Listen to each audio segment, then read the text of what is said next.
Welcome back to Vinnu Minnu vlogs. Friends అందరికీ ముందుగా ఉగాది శుభాకాంక్షలు. ఫ్రెండ్స్ ప్రజెంట్ మన ఊర్లో ఉగాది సెలబ్రేషన్ అనేది ఎలా ఉంటుందో మీకు చెప్పబోతున్నా. ముందుగా మీరు తెలుసుకోవాల్సింది ఏంటంటే ఉగాది పండుగ గురించి మీరు తెలుసుకోవాలి. ఫ్రెండ్స్ మనకు ఉగాది రోజున ఉగాది పచ్చడి అని చెప్పుకోవచ్చు. ఉగాది పచ్చడి ఏంటంటే మనకు 6 రకాలైన వివిధ రుచులు చేస్తారు. ఒకటి మామిడి ఆకులు, మామిడి ముక్కలు, ఉప్పు, బెల్లం, తీపి, చింతపండు, ఇలా 6 రకాల రుచులతో చేస్తారు. అది మన ఉగాది పండుగ. ఇది మన నూతన సంవత్సరం అని చెప్పుకోవచ్చు. ఎందుకంటే ఇది మన తెలుగు వారి నూతన సంవత్సరం అని చెప్పుకోవచ్చు. దీన్ని మనం న్యూ ఇయర్ జరుపుకోవచ్చు. న్యూ ఇయర్ అంటే ఇదే మనకు ఉగాది నుంచి మన నూతన సంవత్సరం జరుగుతుంది. ఉగాది పండుగ అంటే మన యుగం ఆరంభమైన రోజు అని చెప్పుకోవచ్చు. ఇది ఇప్పటి నుంచి మనకు తెలుగు వారికి కొత్త తెలుగు సంవత్సరం చెప్పుకోవచ్చు. వీడియో మొత్తం ఇలాగ చూడండి. మా ఊర్లో ఉగాది పండుగ ఎలా ఉంటుందని చూపిపోతున్నా. ఇంకో విషయం ఏంటంటే మా ఊర్లో చాలా గ్రాండ్ జరుగుతుంది ఉగాది పండుగ. ఎందుకంటే డీజేతో బోనాలతో చాలా గ్రాండ్ చేస్తారు. వీడియో మొత్తం ఇలాగ చూడండి. కంటిన్యూ మాత్రం వాడు పవన్ వచ్చారు హైదరాబాద్ నుంచి. పవన్ ఒకసారి హాయ్ చెప్పు. హాయ్ సార్, ఉగాది శుభాకాంక్షలు. ఉగాది శుభాకాంక్షలు. విన్ను బ్లాగ్ ఛానల్ ఫాలో అవ్వండి, సబ్స్క్రైబ్ చేసుకోండి, కామెంట్ చేయండి, షేర్ చేయండి. ఒక వీడియో మాత్రం ఇలా కంటిన్యూ చూడండి. లైక్ చేయండి, షేర్ చేయండి, సబ్స్క్రైబ్ చేయడం మర్చిపోకండి. వీడియో మాత్రం కంటిన్యూ చూడండి. చాలా అంటే చాలా బాగుంటుంది. మా ఊర్లో చాలా అంటే చాలా గ్రాండ్ జరుగుతుంది ఉగాది. ఇది చాలా పెద్ద పండుగ మా ఊరికి. Okay bye. పక్కన ఉన్న బెల్ ఐకాన్ని క్లిక్ చేయడం మర్చిపోకండి.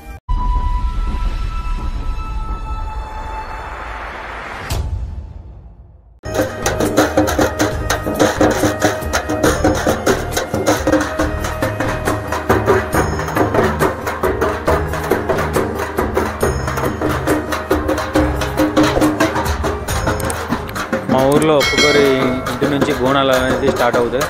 ఫస్ట్ బోనాలు పూజించిన తర్వాత ఒక్కొక్కరికి పసుపు బొట్టు పెట్టి బోనాలు అనేది పైకి ఎత్తడం జరుగుతుంది. పైకి ఎత్తుకొని మన ఊరేగింపు స్టార్ట్ అవుతుంది. ఇక్కడ నుంచి ఫస్ట్ మన ఇంటి నుంచి బోనాలు అనేది స్టార్ట్ అవుతుంది. మన ఇంటి నుంచి బోనాలు స్టార్ట్ అవ్వగానే మొదట్లో మనం బోనాలు స్టార్ట్ అనేది ఎత్తుకొని మొదట్లో కొబ్బరికాయ కొట్టి బోనాలు అనేది స్టార్ట్ చేయాలి.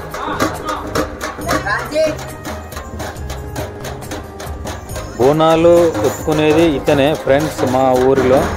ఎందుకంటే ఇతను బోనాలు ఎత్తుకుని డ్యాన్స్ చేయడం జరుగుతుంది. ప్లస్ ఇంకోటి ఏంటంటే ఇతనికి ఎల్లమ్మ దేవుడు వస్తుంది. ఎల్లమ్మ దేవుడు రావడం వల్ల ఊర్లో ఉన్న సమస్యలు ఉన్నాయి, వేరే వాళ్ళకి ఎవరికన్నా హెల్త్ పరంగా ఇబ్బంది ఉన్నావో ఇతను తెలుస్తుంది. తెలిసి అతనికి దేవుడు అనేది ఎల్లమ్మ దేవుడు అనేది అతను ఒంట్లోకి వస్తుంది. ఒంట్లోకి వచ్చి చెప్తాడు ఎవరికి ప్రాబ్లం ఉందో అతను డేర్గా మనకు చెప్తాడు. చెప్పి ఎందుకంటే మనకి డబ్బులతోని ఊరేగింపు అనేది స్టార్ట్ అవుతుంది. ఒక్కరని కాదు, ఇలా ప్రతి ఇంటి నుంచి బోనం అనేది మొదలవుతుంది. ప్రతి ఇంటి నుంచి బోనాలు అనేది అందరూ ఒక దగ్గర గుంపు కూడి మన ఊరేగింపు అనేది స్టార్ట్ అవుతుంది. ఇలాగే మనం కంటిన్యూగా వెళ్ళాలి నడుచుకుంటూ ఎక్కడి వరకు వెళ్ళాలంటే మా ఊరి పోచమ్మ బోనాల వరకు వెళ్ళాలి. పోచమ్మ బోనాల దగ్గరికి వెళ్ళిన తర్వాత అక్కడ పోచమ్మ దగ్గర బోనాలు పూజించిన తర్వాత అక్కడ కార్యక్రమం అనేది జరుగుతుంది. ఈ వీడియో మాత్రం ఇలా కంటిన్యూగా చూడండి, బాగుంటుంది. ఫ్రెండ్స్ మా ఊరు నుంచి బోనాలు అనేది స్టార్ట్ అయినాయి. ఇప్పుడే మా బోనాలు వచ్చేసి మాకు సాయంత్రంలో స్టార్ట్ అయితే ఇట్లా మన సాయంత్రం బోనాలు స్టార్ట్ అయితే చూద్దాం. ఇప్పటి నుంచి మా ఇక డీజేతో మన దప్పులతో అలా ఊరేగింపు జరుగుతుంది బోనాలు.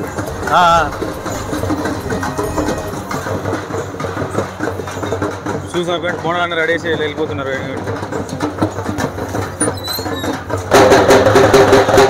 చూసారా ఫ్రెండ్స్, బోనాలన్నీ ఒక దగ్గర గుంపు కూడా ఇక్కడ బోనాలన్నీ చూసుకుందాం. మా ఊర్లో ఉన్న బోనాలు, ఎందుకంటే మా కాలనీలో ఎన్ని బోనాలు ఉన్నాయి అన్ని బోనాలు ఇంటికి ఒక బోనం వస్తుంది. వచ్చిన తర్వాత ఇక్కడ ఎవరెవరికి ఇక్కడ దేవుడు వస్తాడు ఇక్కడ. ఎందుకంటే ఇక్కడ వారికి దేవుడు అనేది ఒక 2-3 అలా వస్తుంది. వారికి వచ్చిన వాళ్ళు దేవుడు చెప్తారు. ఇలా చూసారా అక్కడ ముగ్గురు డ్యాన్స్ చేస్తున్నారు. వారికి దేవుడు వచ్చింది. దేవుడు వస్తే దాని ఒంట్లో దేవుడు వచ్చి అలా వాళ్ళని చెప్తాడు. ఏమైనా సమస్యలు ఉన్న వారికి చెప్తాడు.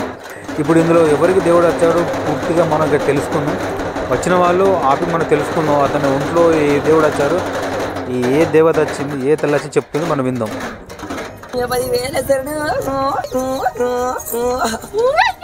వాడి వీళ్ళను నేను అయ్యసా తిను శివ చిన్న బిడ్డ తిను శివ నెల్లి మాత నేను గౌతుని కొడలు నది మైస మావరపట్నం ఇక మరి ఏలదాన్ని వాడి వీళ్ళను నేను రా అర్ధ భాగం నీది నేను మాతవాడల్ల నీసులు అందల్ల కౌసరి మరి ఇంట్లో ఏంది చెప్పాలంతా ఈ పొలిమేర మీద నేను ఉన్నానారా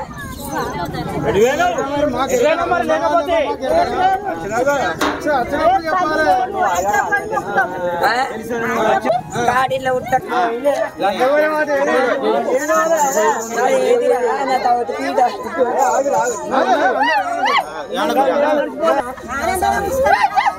మూడు నెలల పోద్దు నీకు ఆపద వచ్చిన కానీ అర్ధకాశములా మాడి తప్పిన కదరా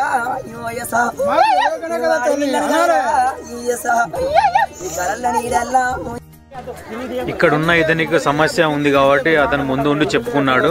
వాళ్ళిద్దరు ఉన్న భార్యాభర్తలు అతనున్న సమస్యను చెప్పుకొని తన ప్రాబ్లమ్స్ అని తొలగిపోతుంది త్వరలో అని చెప్పాడు. అప్పటితోనే వాళ్ళు అక్కడి నుంచి వెళ్ళిపోయారు. మళ్ళీ మనకు ఊరేగింపు అనేది మొదలైంది.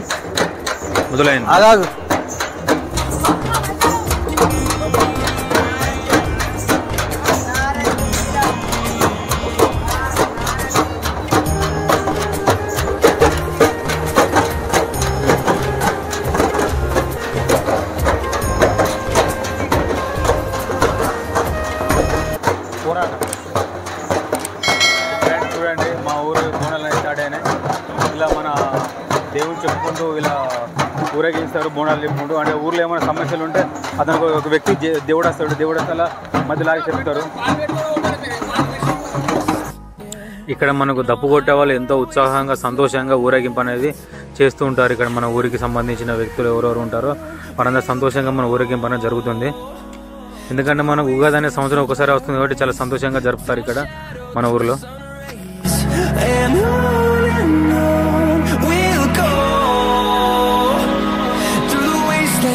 అక్కడ నుంచి బోనాలు అనేది స్టార్ట్ అయినా అక్కడి నుంచి వస్తున్నాయి.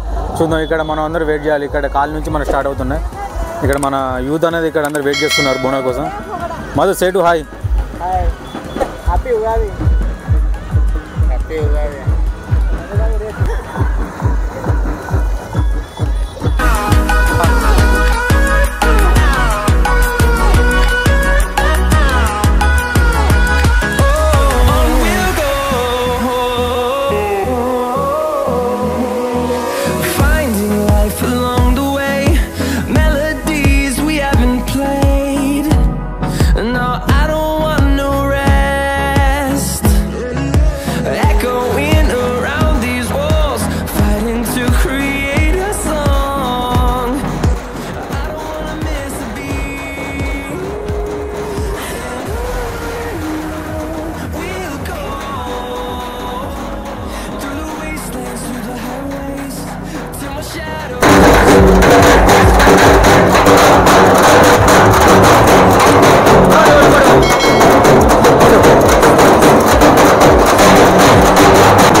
మేము ఇలా దప్పులతో ఊరేగింపు చేసుకుంటూ రావడానికి మినిమం మాకు 2 and 3 hours టైం పట్టింది. ఎందుకంటే మధ్యలో దప్పులతో ఎంజాయ్ చేస్తూ రావాలి కదా. ఎందుకంటే బోనాలు ఎత్తుకున్న వాళ్ళు ఎవరెవరికి దేవుడు వస్తున్నారు, ఎవరి సమస్యలు చెప్పుకుంటూ రావడానికి మినిమం మాకు 2 hours టైం పట్టింది. ప్లస్ ఇంకోటి ఏంటంటే ఇక్కడ మెయిన్ సెంటర్ ఏంటంటే మా ఊరి మధ్యలో మినిమం ఒక 1 hour టైం పడుతుంది.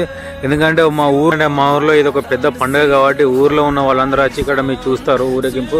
ఎందుకంటే బోనాలు తీసుకెళ్లేది అందరూ ఊర్లో ఉన్న ప్రజలందరూ వచ్చి చూస్తారు కాబట్టి ఇక్కడ మా ఊరు సెంటర్లో ఒక 1 hour స్టే చేసి అలా దప్పులతో ఊరేగింపు చేస్తారు కాబట్టి ఇక్కడ 1 hour స్టే ఉంటుంది. ఇక 1 hour స్టే నుంచి మళ్ళీ ఇక్కడ నుంచి కొంచెం ముందుకు వెళ్ళంగానే మాకు పోషమ్మకు టెంపుల్ ఉంటుంది. పోషమ్మ టెంపుల్కి వెళ్ళి అక్కడ పోషమ్మ టెంపుల్ చుట్టూ 2 రౌండ్లు తిరిగిన తర్వాత మనకు గుడిలోకి ప్రవేశం ఉంటుంది. 2 రౌండ్లు తిరగాలి పోషమ్మ గుడి చుట్టూ. పోషమ్మ గుడి చుట్టూ 2 రౌండ్ల తర్వాత లోపలికి వెళ్ళాలి.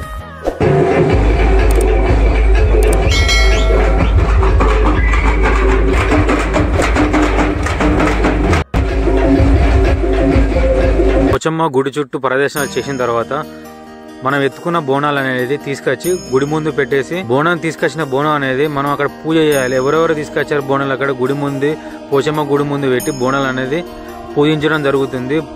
దేవత దగ్గర పూజించిన తర్వాత ఎత్తుకున్న బోనం అనేది అక్కడ ఉన్న మర్రి చెట్టుకున్న ఆకులు అనేది ఆ ఆకులు ఒక్కొక్క ఆకు తీసుకొచ్చి అక్కడ పెట్టేసి మనం నైవేద్యం పెట్టాలి. దేవునికి నైవేద్యం పెట్టిన తర్వాత అక్కడ మనం ఎత్తుకున్న బోనం పూజ అయిన తర్వాత వెంటనే బయటికి తీసుకొచ్చిన తర్వాత ఎవరింటి వాళ్ళు తీసుకెళ్లాలి. అక్కడ నైవేద్యం పెట్టిన తర్వాత మనం తీసుకెళ్లాలి బోనాలు అనేది మళ్ళీ తిరిగి. ఇంకోటి ఏంటంటే మన పురాతన నుంచి వచ్చిన ఆచారం ఏంటంటే చిన్న పిల్లలైనా పెద్దవారైనా ఎవరైనా గుడి ముందు ఇలా టవాల్ వేసి అలా అటు సైడ్ ఇటు సైడ్ 2 రౌండ్లు బొరించాలి. ఎవరినైనా బొరితే ఏంటంటే మనకున్న ఈ పాత సంవత్సరంలో ఉన్న ఏమైనా ప్రాబ్లమ్స్ ఎవరైనా సమస్యలు ఉన్న వాళ్ళని తొలగిపోతాయని ఇది చిన్నప్పటి నుంచి పురాతన నుంచి నమ్ముతారు. ఇప్పుడు కూడా అదే పాటిస్తున్నారు. ఎందుకంటే చిన్నప్పుడు నేను కూడా అలా గుడి ముందు టవల్ వేసుకుని అటు ఇటు బొర్రాను కాబట్టి నేను చెప్తున్నాను. ఎందుకంటే చిన్నప్పుడు నన్ను కూడా బొరించడానికి నేను చెప్తున్నాను. మీరు కూడా ఎవరైనా మీ ఊళ్ళో ఇలా జరిగి ఉంటే మీరు కూడా కామెంట్ చేయండి.